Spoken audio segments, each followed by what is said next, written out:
Hello and welcome to a Witness Special. I'm Raggy Omar. The South Pacific conjures up images of lush tropical islands in azure seas, not guerrilla warfare.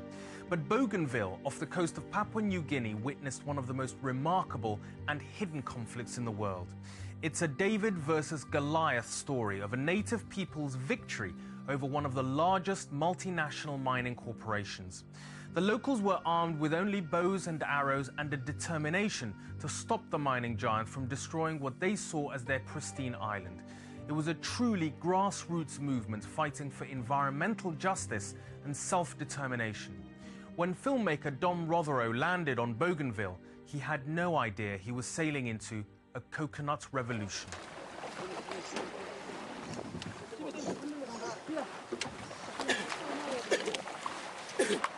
This is the Pacific Ocean, a few hundred miles northeast of Australia. Members of the Bougainville Revolutionary Army cram their boats with much-needed supplies of medicine and fuel and prepare to set off from the Solomon Islands for home. But first of all, there is a prayer for safe passage.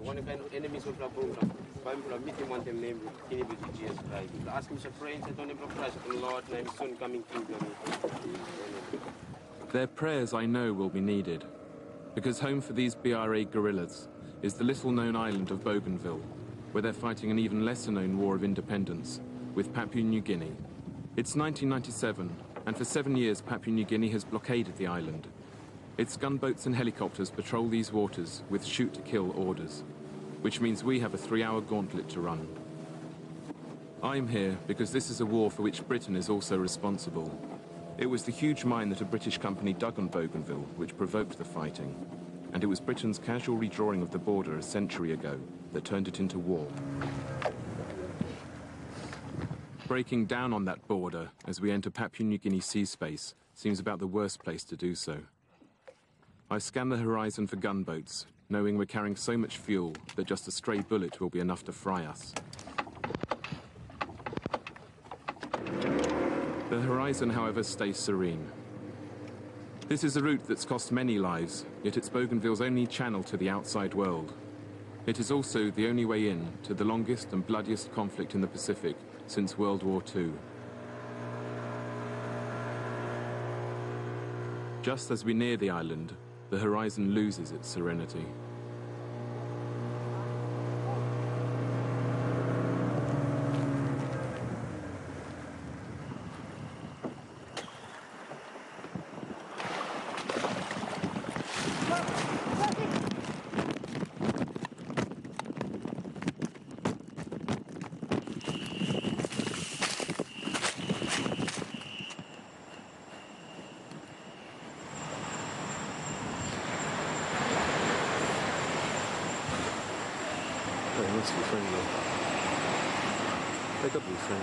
We breathe with relief when it turns out to be another BRA boat. But at least I've had a tiny taste of what the Bougainvillians go through every day. This is the story of an unsung people who took on Papua New Guinea, Australia, and the biggest mining company in the world, who started by fighting helicopter gunships with bows and arrows, and have lost 1/10 of their population, and yet who managed to create what may be the world's first true eco-revolution.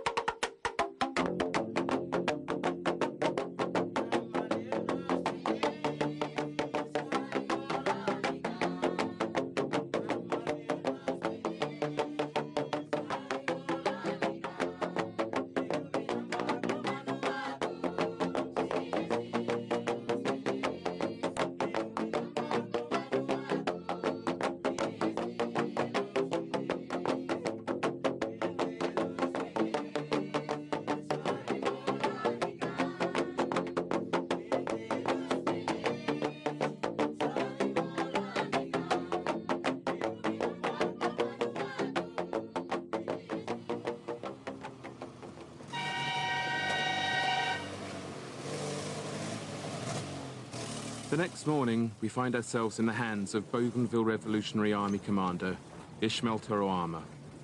Our main goal is to get to President Francis Ona, the elusive man who started the revolution. But for the moment, Ismail's capable hands will certainly do. I'm amazed to find him driving everywhere, as the fuel the BRA get into their boats can't go far. But that's a trick I won't find out till later. Ishmael was a mechanic before the war. Now people call him the Bougainville Ninja.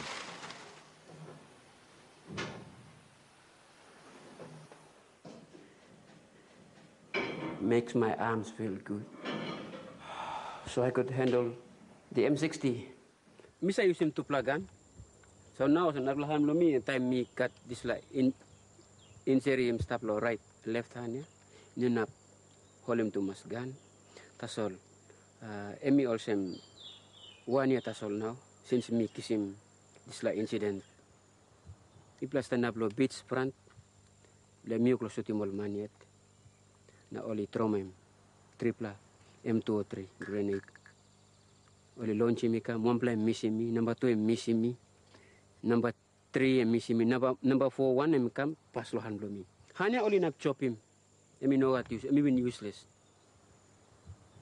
That's all. Just because me play believe lo one something me play lo fight long him, and me help him me play. I don't want to manungo. We're the first people ever to film Ishmael and his men, yet I don't get the feeling he really trusts us. His way of getting closer is a kind of baptism of fire, if gentler than those he gives both Papua New Guinea's soldiers and the men he's training on this patrol.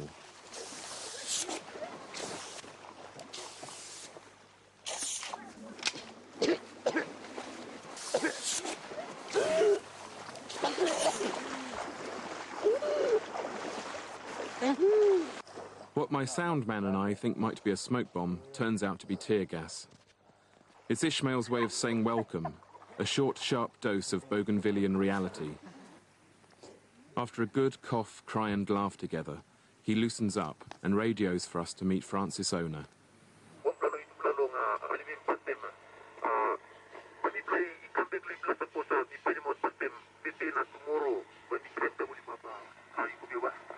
Yeah, Roger, make him good lolo ta work. So Francis initiative in starting the war, and I just got up behind it. Every part of the island has got minerals in it, and Francis saw that these things would bring change, and change about to spoil the environment and the future generation.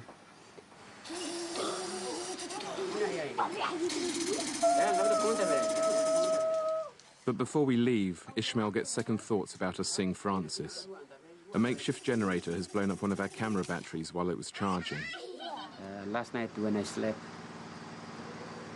God told me that tomorrow there will be something happen. And all of a sudden the battery blew up. I made up my mind to tell you that you will not go to Francis Ona. Otherwise you face some problems there because your battery blew up. It's another glimpse of the strange grip that God and superstition hold over Bougainville. Since the boat trip in, I'm no longer inclined to laugh at superstition, but I explain that if TV crews read all the things that go wrong as bad omens, then the medium would cease to exist. Reluctantly, Ishmael concedes to our heathen ignorance. He gives us the 2 days of torturous uphill clambering that will take us to Francis Ona and the heart of the war. When I'm not gasping for air, I get an idea of why the Bougainvillians have such fierce reverence for the place they call Mekamui, or Sacred Island, and why they could no longer sit by and watch its minerals being plundered. We have seen our valleys, we have seen our forest, we have seen our rivers, beautiful trees, beautiful forest, literally thrown into dust, and we will not allow that to happen. En route to Francis, we come across his vice president, Joseph Kabui, who puts the history of the place into perspective for us.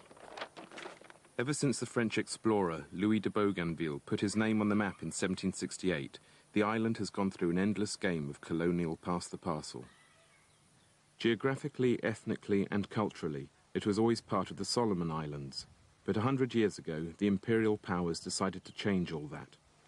The situation that we are in is not only unique for Bougainville. I mean, there are many African countries that the superpowers, merely just carve them out, put a line right through and say, okay, this part belongs to you, this part belongs to me. A deal was struck between Germany and Britain. Germany saying, okay, I'll give Western Samoa to you, Britain, and Britain said, okay, I'll give Bougainville to you. Germany didn't keep Bougainville long, though, as Australia grabbed it during the First World War. During the Second, Japan snatched the island for a few years before Australia grabbed it back. And in the meantime, it had ended up as part of Papua New Guinea, which got independence in 1975. Bougainville declared independence 2 weeks earlier, not that anyone listened, and it took another 13 years for war to break out.